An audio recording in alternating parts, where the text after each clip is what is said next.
Seguimiento a Jesús se refiere al creyente que sigue y cree en Jesús. Da lugar a una persona que ha establecido una relación cercana con Jesús. Y esa relación implica cercanía.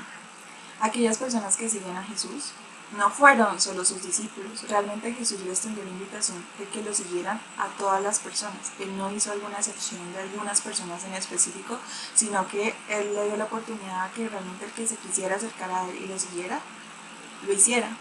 Pero realmente seguir a Jesús implica dos factores súper importantes y el primero es cercanía y movimiento.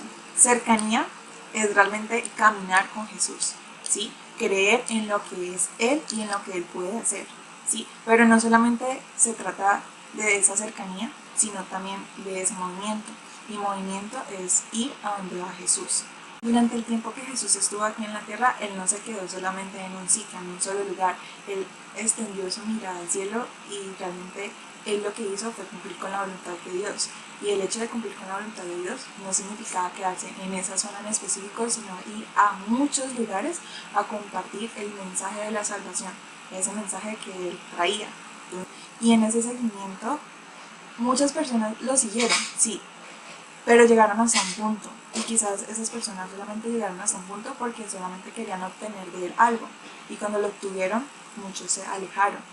Pero realmente el seguir a Jesús implica salir de nuestra comodidad, salir de lo que yo pienso, lo que yo creo, porque realmente Jesús vino a algo totalmente distinto, a un paradigma totalmente distinto de los que muchas veces nosotros creemos.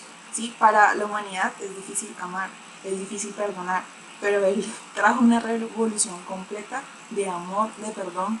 Entonces el hecho de seguir a Jesús implica realmente guardar la palabra de Dios en nuestro corazón, pero no solamente guardarla, sino compartirla a esas otras personas. Y el hecho de compartirlas y reflejarlas en nuestra vida da lugar a que realmente somos seguidores de Jesús. A eso se refiere el seguimiento a Jesús. De esta manera estamos mostrando a las personas que realmente vive Jesús en nuestros corazones. Es realmente un estilo de vida. Casi todos los creyentes quieren estar cerca de Jesús, ver milagros, ver todo lo que Él puede hacer, pero a la hora de la verdad son muy pocos los que están dispuestos a moverse del lugar donde están. Son muy pocos los que están dispuestos a realmente practicar lo que realmente vino a hacer Jesús. Jesús dijo: yo soy el camino, la verdad y la vida. Nadie viene al Padre sino por mí. Para poder responder a esta pregunta, es muy importante que veamos primero este video. Son sabandijas. Mejor no te acerques a ellos. Dos hombres fueron al templo a orar. Uno un fariseo y el otro un recaudador.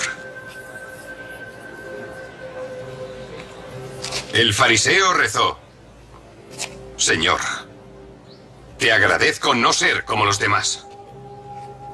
Ladrones, adúlteros o este recaudador.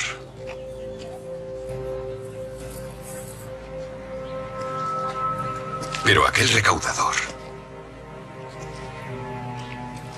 sin ni siquiera mirarlo,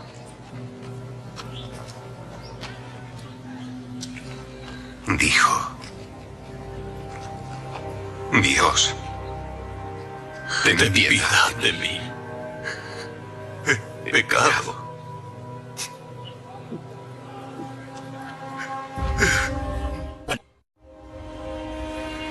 Dios bendijo a ese recaudador, no al fariseo. Aquel que se alaba a sí mismo será humillado, y aquel que a sí mismo se humilla será alabado. Mateo. Ven.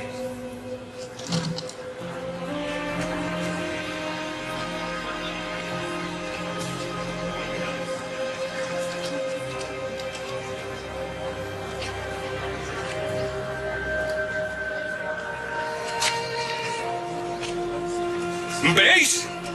Ahora llama a los pecadores a que lo sigan. Video que acabamos de ver, vale la pena preguntarse quién sería el representante del inmovilismo y quién sería el representante del seguimiento. En este caso nos vamos a centrar en el inmovilismo porque ya el seguimiento lo vimos, pero el inmovilismo sería muy bien representado por los fariseos. Recordemos que el autor José María Castillo hablaba que el inmovilismo es el enemigo número 1 del seguimiento. Y el autor se refiere con eso que es una ausencia de movimiento, ¿sí? Que no se mueve de su lugar. Y esta persona, los fariseos, por ejemplo, no estaban dispuestos a moverse. Ellos tenían sus propios intereses. Es un miedo que no los deja, es algo que los paraliza y que los condena. Por tanto, en esta inmovilización se podría estar manifestando una debilidad que va a emerger de un miedo a lo desconocido, ¿sí? A algo nuevo. Y recordemos que el seguir a Jesús significa dejar esa zona de confort, es dejar todo lo que se tiene, incluso todo lo que se cree. Para el autor, el inmovilismo es en realidad el resultado del miedo a la libertad, y eso es paralizante e incluso implica una falta de cercanía con Jesús. ¿Y por qué implica una falta de cercanía? Pues bien, porque ellos, por ejemplo, los fariseos tenían una actitud y una postura completamente totalizante. Era llevada al extremo, era capaz de ocasionar conflictos tanto a la iglesia como a la sociedad. ¿Qué pasa? Cuando uno sigue a Jesús es una invitación a renovar el entendimiento. Y este tipo de personas no podían hacer esto.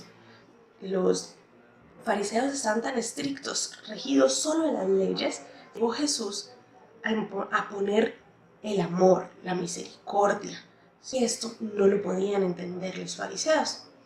Ellos no comprendieron ni quisieron comprender que todo el secreto de la cuestión era en seguir a Jesús. Aquel profeta que era diferente a lo que ellos creían e imaginaban que iba a venir.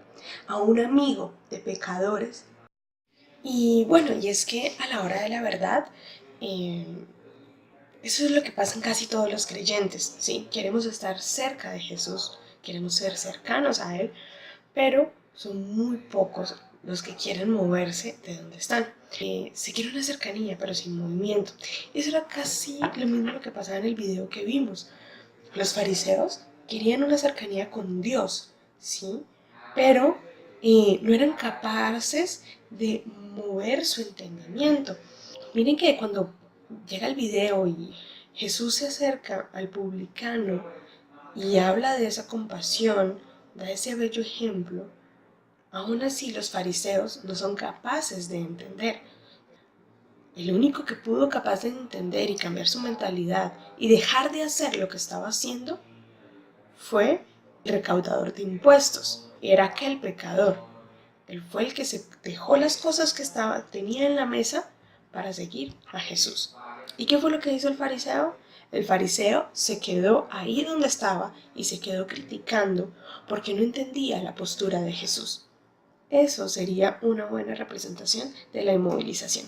Y por eso es que este autor, José María Castillo, dice que la inmovilización se opone a este movimiento, ¿ya? Porque nos aleja y no permite que nosotros nos acerquemos y conozcamos de Jesús como pasó con los fariseos. Jesús no fue realmente un maestro semejanza de los rabinos, primero porque Jesús, si bien era considerado un maestro y un rabí, no cumplía con ciertos aspectos o normas que se esperan que los maestros rabí cumplan. Entonces vamos a hablar un poquito sobre lo que se espera o las diferencias que hay entre los maestros rabí y Jesús como maestro. Primero, pues en la lectura se habla sobre la imitación y el seguimiento. Entonces, indican pues que Jesús no tenía como tal imitadores, sino que tenía seguidores, porque el imitador implica pues como que la persona copie un modelo de algo estático. Por el contrario, ser seguidor de alguien implica pues que este alguien tenga un agente que lo movilice y que lo empuje como a seguir su vida y como que tenga un ejemplo para que lo siga. Esto marca entonces una diferencia entre los discípulos de Jesús y los discípulos de los maestros rabí.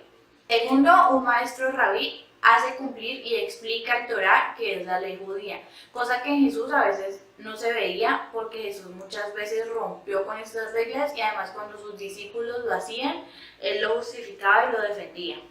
Pues lo cual pone en evidencia que Jesús realmente no era un maestro de la ley. Además, Jesús no limitaba sus conocimientos y sus enseñanzas a ciertas personas como lo hacían los maestros rabí, ya que estos evitan a toda costa pues como enseñarle a niños, a mujeres, a publicanos y a pecadores. Pero también Jesús no solo enseñaba y daba a conocer sus conocimientos en la sinagoga, sino que él lo hacía al aire libre, a la orilla del río o en los caminos, cosa que le permitía como una mayor flexibilidad. Esto y el hecho de que Jesús, o sea, la manera en la que Jesús enseñaba y cómo se comportaba es lo que marca la diferencia entre él como maestro y los maestros rabinos. Definitivamente Jesús no es un maestro rabí, ya que estaba autorizado de manera especial por Dios y su palabra era la palabra de Dios, por lo cual esta no se podía ver cuestionada por los hombres. ¿Para qué o con qué fin llama Jesús a seguirlo? Jesús trataba de que las personas clarificaran cuál era la verdadera espiritualidad. ¿Por qué? Porque en los tiempos de antes se creía que la verdadera espiritualidad era aquella que era por medio de la imitación. Pero digamos que este argumento a través del tiempo se ha ido como desmintiendo. ¿Por qué? Porque la imitación lo utilizaba más que todo eran los rabí o rabinos de su tiempo y se decía que en esta se centraba la persona en sí misma, mientras que el seguimiento que proponía Jesús era totalmente diferente porque se centraba en él y no tanto en él y la creencia que se tenía en él, sino también en los demás, en que nosotros nos preocupáramos por brindarle a las demás personas solidaridad. Y tenía como un objetivo concreto. ¿Cuál era ese objetivo? Que se trabajara por el bien del hombre, en donde se buscara vivificar, sanificar y liberar a todo aquel que lo necesitara. Cuando me refiero a todo aquel que lo necesitara, incluye a cualquier persona, ya que se sabe que en la época de Jesús las personas trataban de estigmatizar a algunos como a las prostitutas, a los vagabundos, y pues sabemos que Jesús no hacía esas clases de jerarquías o esas clases de estereotipos, sino que trataba con cualquier persona y Él quiere que nosotros también hagamos eso. Entonces, como tal, se busca como trabajar por el bien del hombre y para lograr este seguimiento se necesita algo muy importante y es desliberarse o apartarse de todo lo que tenga que ver con ya sea el egoísmo, el interés, la comodidad y que el hombre solamente se preocupe porque su centro sea Dios. El ideal que presenta Jesús en el momento de la llamada, primero hay que tener en cuenta que cuando Jesús llama a una persona no lo hace con una explicación o con un porqué, Él simplemente dice, sígueme. Y al seguirlo, esto implica dejar atrás la familia, la profesión, el trabajo, los bienes materiales. Porque es un compromiso muy grande el que se hace, es dejar que Jesús cambie totalmente la vida de una persona, aun sabiendo que es un compromiso tan grande y que implica unas consecuencias muy importantes. Jesús al principio no pone una meta o un fin como tal, Él solamente deja la llamada en sí con la probabilidad de que la tomen o no. Pero cuando una persona la toma, Jesús lo que pretende es que lo haga sin condiciones ni tradiciones, incluso tratándose de las más sagradas, como el caso del hombre que quiere enterrar a su padre antes de seguirlo. Pero Jesús le dice, sígueme y deja que los muertos entierren a sus muertos, porque esto implica seguir a Jesús, las condiciones que Él pone. Incluso como nos lo presenta el autor José María Castillo, él dice que en el momento de hacer esta orden implica que una persona tiene que dejar atrás su pasado, romper con esa dependencia de tradiciones humanas. Es decir, que implica una decisión radical seguir a Jesús, romper con el pasado y aceptar el llamado de un destino totalmente nuevo en la vida de una persona. Jesús, por medio de Marcos 8:34 nos dice, quien quiera venirse conmigo, que renuncie a sí mismo, que cargue con su cruz y me siga. Esta, más que una invitación a los discípulos, es una invitación que Jesús nos hace a todos. Por eso, quien acepte seguirle, seguir sus pasos y ser creyente, debe aceptar todo lo que ello implica. En primer lugar está el venir, que es el acercarse a Jesús, luego el renunciar a sí mismo, que es renunciar a mi propio yo, para poder obedecer las condiciones bíblicas y poder centrar toda mi atención en Jesús. Y por último, está el poder cargar con la cruz, que en últimas no es más que el poder aceptar todo con tal de procurar el bien del hombre, como lo hizo Jesús, mejor relatado en Marcos, que él llegó hasta sus últimas consecuencias, incluso condenado a muerte por amor a Dios y por amor al mundo. Una vez se haya hecho esto, el seguir a Jesús es más un objetivo en lugar de una condición. Se habla de que es una apuesta por la libertad. ¿Por qué? Porque el hombre deja de lado su yo, deja de lado su ego y aquellas cosas que no le permitían a Jesús estar en el trono y ser el centro de su vida. Esta persona deja de lado sus propios intereses para priorizar el compromiso de velar por el bien del hombre, aceptando los juicios, dificultades e incomodidades que ellos le puedan generar. Y aquí se habla más de no una libertad que es actuar bajo el libre albedrío de una condición de libertinaje, sino una libertad en la cual dejo de pensar en mí mismo para poder pensar en el otro, dejo mi egoísmo y pienso en el bien del otro bajo la guía de Jesús y bajo sus estatutos. Es claro que hoy en día no te van a condenar a muerte en la cruz, pero sí te van a condenar por medio de juicios. Cuando una persona que ha sido terrible decide convertirse a ser seguidor de Jesús, te pueden decir, es que está loco, es que le lavaron el cerebro, entre otras cosas. Entonces, esta persona, seguidora de Jesús, está dispuesta a sobrepasar todo esto.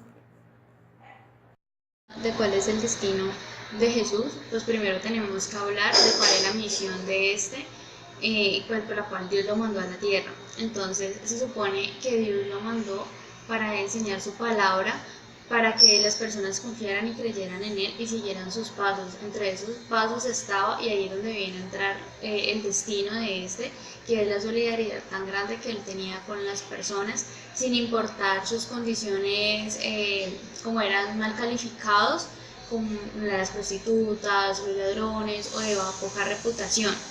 Entonces se encuentra que Jesús pues cogía a estas personas y andaba con ellas y los discipulaba, y pues esto eran formas poco ortodoxas para la época, porque pues esas personas eran despreciadas y descalificadas como seres humanos y nadie quería andar con ellas por cuidar su misma reputación. Cuando Jesús hace eso, pues las personas lo empiezan a ver como una beneficencia. Sin embargo, no llega a ser una beneficencia, sino nombrarlo como solidaridad, porque en la beneficencia hay una persona que está por encima de, ¿ya? Y pues en la solidaridad todos están en el igual, y eso es lo que Jesús nos trata a nosotros de enseñar cada día. Entonces, las personas que sigan su camino y que sigan sus pasos, pues se supone que es eso, es brindarle la solidaridad completa a las demás personas, sin importar sus condiciones, sin importar su condición socioeconómica, sin importar absolutamente nada. Siempre es como lo dice en un pasaje bíblico, que si te golpea una mejilla, poner la otra mejilla. A eso más o menos es lo que se refería Jesús, y brindar como la solidaridad a las personas que más lo necesitaban. Él decía que esas personas eran las que había que trabajar mayormente para poder, porque una persona que no tuviese pecados, pues para qué, entonces había que encontrarle la salvación. O sea, no tenía sentido, a pesar de que su final iba a ser crucificado. Al lado de quienes fueron crucificados, al lado de unos ladrones, de un asesino. Entonces pues eso era lo que Él nos pretendía enseñar a nosotros, que sin importar nada siguiéramos su camino, y ese es el destino de Él, la solidaridad, el ayudar a las personas, y pues estar crucificado por eso, porque a las personas no les gustaba y no les agradaba a los que las personas sí les creían, ya que no era ni un rabino, ni un pastor, ni nada de esas cosas, sino que lo hacía de una forma ortodoxa, a pesar de que ellos creían en el Mesías y creían que en algún momento iba a llegar. Cuando se les dijo que había llegado, pues no lo creyeron, porque no llegó ni con caballo, ni en corcel, ni con el hacha para matar, ni nada de esas cosas. Y pues finalizando, según el texto, lo que nos menciona al final es eso, que el destino de Jesús era la solidaridad y enseñarle a las personas a seguir sus mismos pasos de solidaridad con Él.